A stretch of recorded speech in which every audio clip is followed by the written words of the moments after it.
મિત્રો હવે આપણે નટ સમીકરણની તારવણી કેવી રીતે થઈ એ જોઈશું. તો વિદ્યુત ધ્રુવનો પોટેન્શિયલ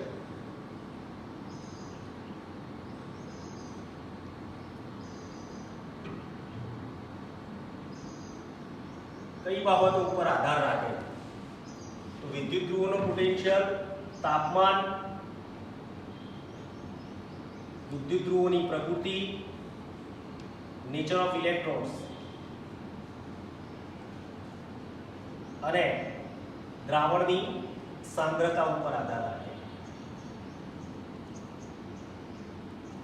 કોઈ પણ ઇલેક્ટ્રોન્સ હોય એનો પોટેન્શિયલ કઈ બાબતો ઉપર આધાર રાખે છે? તાપમાન, વિદ્યુત ધ્રુવોની પ્રકૃતિ અને દ્રાવણની સાંદ્રતા ઉપર. નટ્સ નામના વૈજ્ઞાનિકે સમીકરણ આપ્યું, એ સમીકરણને નટ સમીકરણ કહીશું. તો સમીકરણ આપ્યું એની વ્યાખ્યા જોઈશું નીચે પ્રમાણે. નિયત તાપમાને બિન પ્રમાણિત વિદ્યુત, રાસાયણિક કોષનો પોટેન્શિયલ અને પ્રક્રિયા સાથે સંકળાયેલ દ્રાવણની સાંદ્રતા વચ્ચે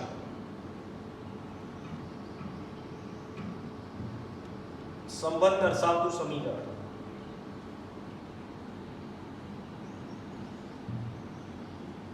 જેને કયું સમીકરણ કહેવાય? નટ સમીકરણ. એટલે કે અહીંયા ખાસ ધ્યાન રાખવાનું છે મિત્રો, બિન પ્રમાણિત વિદ્યુત રાસાયણિક કોષનો કોષ પોટેન્શિયલ. એટલે બિન પ્રમાણિત વિદ્યુત રાસાયણિક કોષના કોષ પોટેન્શિયલ સરાણે દર્શાવીશું E સેલ અને is equal to standard cell minus 2.303 RT by NF यानी कि 0.0592 by N into log C1 upon C2. આ જે સમીકરણ છે મિત્રો, આ સમીકરણને નટ સમીકરણ કહે છે. આ સમીકરણમાં E સેલ જે છે એ બિન પ્રમાણિત કોષનો કોષ પોટેન્શિયલ છે. અત્યાર સુધી તમે પ્રમાણિત કોષ પોટેન્શિયલ શોધ્યો.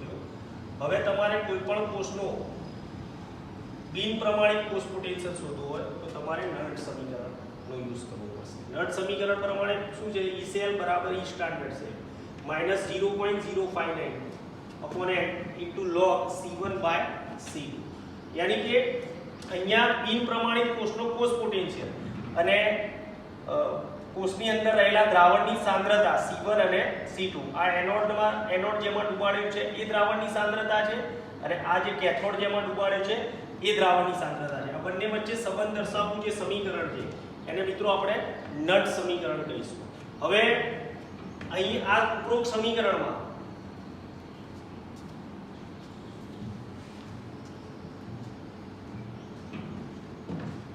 .0592 એ શું છે?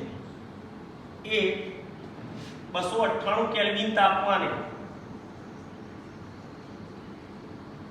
2.303 RT by NF નું અચળ મૂલ્ય છે. यानी કે 2.303 R ની વેલ્યુ મૂકીશું આપણે 8.314, ટેમ્પરેચર મૂકીશું 298 अपॉन અહીં F બરાબર ફેરાડે કોન્સ્ટન્ટ 96500 મૂકીશું. તો આ વેલ્યુ જે છે એનું સાદું રૂપ આપીશું તો મિત્રો શું આવશે? 2.303 બરાબર 2.303 into R into T upon 96500 કરીશું તો એનું વેલ્યુ શું આવશે? 0.0592. તો આ 0.0592 કઈ રીતે આયા સમીકરણમાં? તો 0.0592 એ 2.303 into R into T divided by F Faraday constant કરીશું તો જે વેલ્યુ આવશે કેટલી આવશે મિત્રો? 0.0592. તો મિત્રો જ્યાં n આ ઉપરાંત જ્યાં n છે એ પ્રક્રિયા સાથે સંકળાયેલા ઇલેક્ટ્રોનની શું છે? સંખ્યા છે. જ્યાં n બરાબર પ્રક્રિયા સાથે સંકળાયેલા ઇલેક્ટ્રોનની સંખ્યા છે, જ્યારે f એ ફેરાડે અચળાંક છે. આ ફેરાડે અચળાંકની કિંમત છે મિત્રો 96500 કુલમ. ફરીથી એકવાર સમજાવું છું મિત્રો, વિદ્યુત ધ્રુવનો પોટેન્શિયલ કઈ બાબત ઉપર આધાર રાખે છે? તો તાપમાન, વિદ્યુત ધ્રુવોની પ્રકૃતિ, દ્રાવણની સાંદ્રતા. નળ સમીકરણની વ્યાખ્યા શું થશે? નિયત તાપમાને બિન પ્રમાણિત. આ ઈસેલ જે બિન પ્રમાણિત છે, અત્યાર સુધી તમે કયો સેલ પોટેન્શિયલ શોધ્યો? સ્ટાન્ડર્ડ સેલ પોટેન્શિયલ એટલે કે પ્રમાણિત કોષ પોટેન્શિયલ. હવે કયો શોધવાનું છે? બિન પ્રમાણિત કોષ પોટેન્શિયલ. આ બિન પ્રમાણિત કોષ પોટેન્શિયલ અને પ્રક્રિયા સાથે સંકળાયેલું દ્રાવણ છે, એનોડ ની પટ્ટી જેમાં ડૂબાડેલું છે એ દ્રાવણ અને કેથોડ ની પટ્ટી જેમાં ડૂબાડેલી છે એ દ્રાવણ, એ વિદ્યુત વિભાજનના જે દ્રાવણો છે એ દ્રાવણ અને બિન પ્રમાણિત કોષ પોટેન્શિયલ વચ્ચે સંબંધ દર્શાવતું જે સમીકરણ છે, સમીકરણને કયું સમીકરણ કહીશું મિત્રો? નળ સમીકરણ કહીશું. આ નળ સમીકરણમાં 0.0592 શું છે? તો નળ સમીકરણમાં 0.0592 એ 2.303 RT/NF નું કેવું મૂલ્ય છે મિત્રો? અચળ મૂલ્ય છે. એટલે કે 2.303 R ની વેલ્યુ મૂકીશું 8.314, ટેમ્પરેચર મૂકીશું 298 અને ફેરાડે કોન્સ્ટન્ટ મૂકીશું 96500. તો એની વેલ્યુ કેટલી આવશે મિત્રો? 0.0592.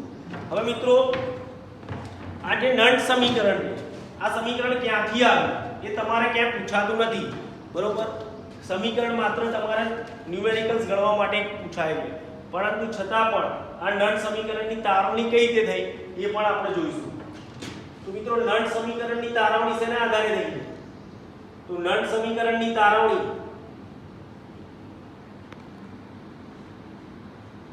ઉષ્માગતિશાસ્ત્રના MCQ માં પૂછાય છે મિત્રો.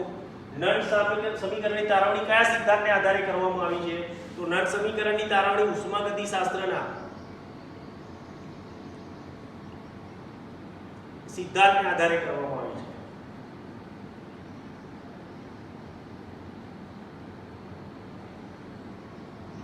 હવે આપણે નળ સમીકરણની તારવણી જે તમારે પૂછાતી નથી છતાં પણ આપણે જોઈએ. તો નળ સમીકરણ નળના મત મુજબ વિદ્યુત ધ્રુવ આધારિત પ્રક્રિયા કઈ થશે મિત્રો? વિદ્યુત ધ્રુવ પર થતી પ્રક્રિયા, ધારો કે કોઈ પણ વિદ્યુત ધ્રુવ છે, ઝીંક છે, કોપર છે, ધાતુને આપણે શેના વડે દર્શાવીશું? મેટલ વડે. M4 મેટલ, મેટલ તરીકે આપણે ઝીંક પણ લઈશું કે કોપર પણ લઈશું. Mn plus n electron gives metal solid. આ જે પ્રક્રિયા છે એ કોઈ પણ વિદ્યુત ધ્રુવ ઉપર થતી, નળના મત મુજબ કોઈ વિદ્યુત ધ્રુવ ઉપર થતી પ્રક્રિયા છે.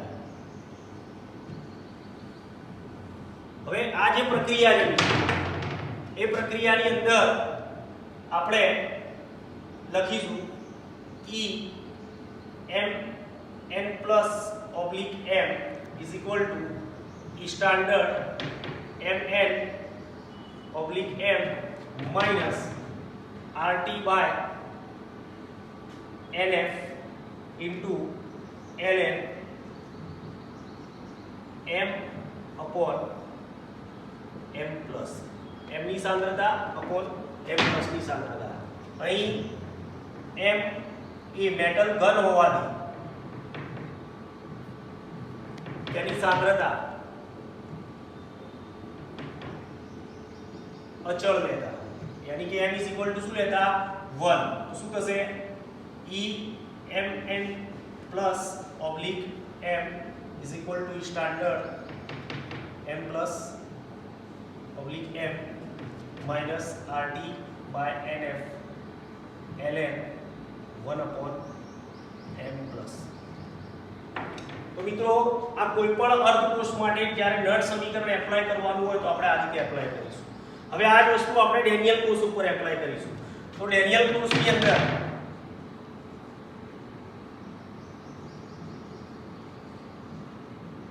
કોષની અંદર સૌથી પહેલા આપણે લખીશું કેથોડ. તો કેથોડ માટે શું આવશે? તો E M4 મેટલ, તો E Cu plus 2 oblique Cu is equal to E standard Cu plus 2 oblique Cu minus RT upon NF into ln. Cu જે છે, Cu ધાતુ છે, ધાતુ ઘન હોવાથી એની સાંદ્રતા 1 લઈએ તો upon Cu + 2 અને સમીકરણ નંબર આપણે 1 આપી દઈશું. ચલો એવી રીતે કેથોડ માટે લીધું એ જ રીતે હવે આપણે શેના માટે લઈશું મિત્રો? એનોડ તરીકે લઈશું. તો એનોડમાં શું આવશે? ઝિંક. તો અહીંયા મૂકીશું આપણે E Zn + 2 / Zn is equal to E standard Zn + 2 / Zn minus RT/NF into ln 1/Zn + 2. સમીકરણ નંબર 2. હવે કોસ પોટેન્શિયલ શું થશે? એકમાંથી બે બાદ કરીએ આપણે. તો કોસ પોટેન્શિયલ શું થશે?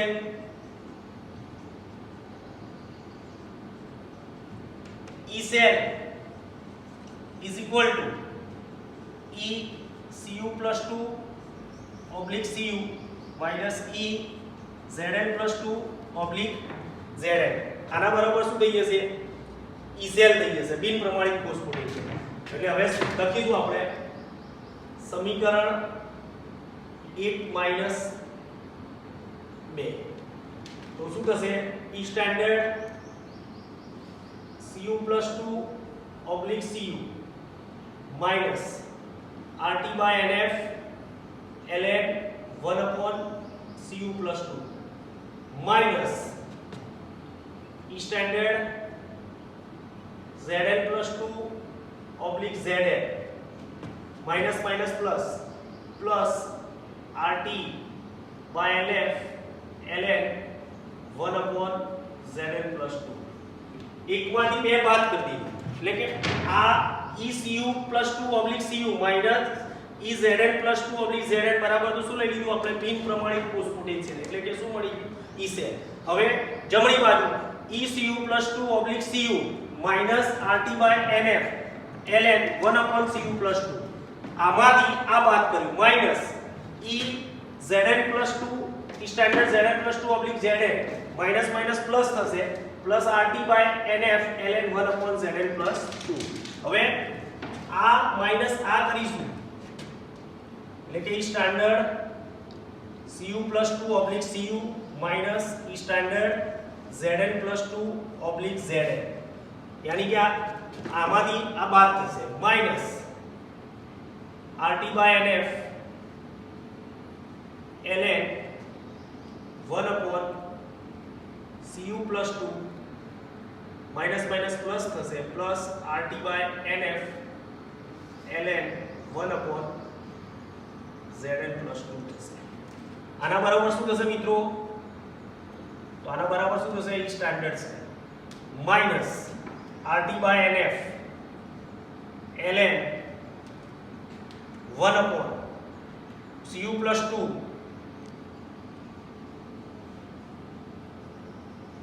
plus RT/NF 1/Zn + 2. તો આ બરાબર શું થઈ જશે?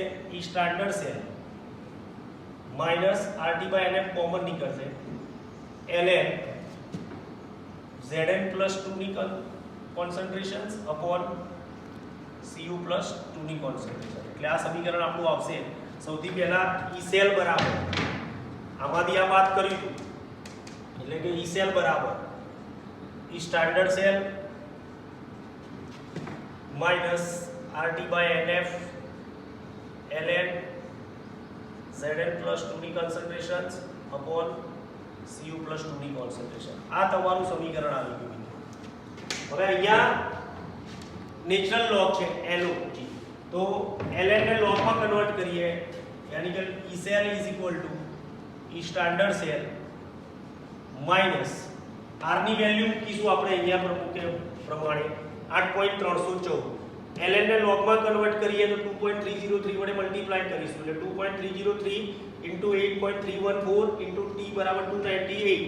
તો આ વેલ્યુ આવશે 0.0592 upon n into log Zn + 2 ની concentrations upon Cu + 2 ની concentration. તો આ જે આપણું સમીકરણ છે મિત્રો, આ સમીકરણને આપણે કયું સમીકરણ કહીશું?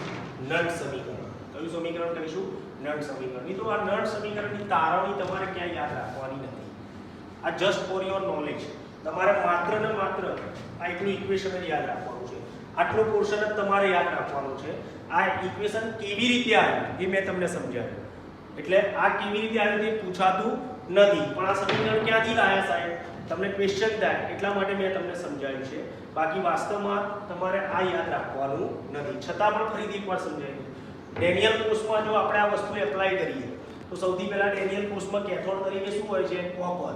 તો Cu+2/Cu, Cu+2/Cu is equal to E standard Cu+2/Cu minus RT/NF ln. Cu is equal to શું કહીએ છે? 1/Cu+2 અને ઇક્વેશન નંબર 1 કહી દઈશું. એ રીતે એનોડ માટે એપ્લાય કરીશું તો E Zn+2/Zn minus E standard Zn+2/Zn minus RT/NF ln 1/Zn+2. Equation number 2. 1 માંથી 2 મિત્રો શું કરી દેવાનું? બાદ કરી નાખવાનું. તો Cu+2/Cu minus E standard Zn+2/Zn કરીશું એટલે એના બરાબર શું આવશે?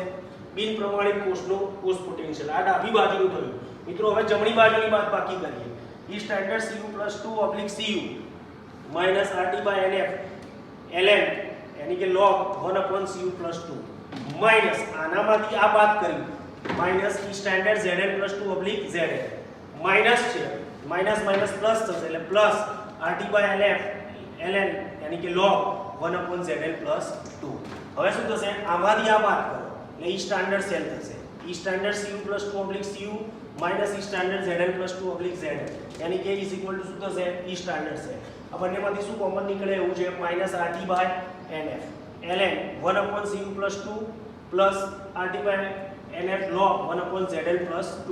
log માં બાદ બાકી એટલે મિત્રો શું થશે? ભાગાકાર.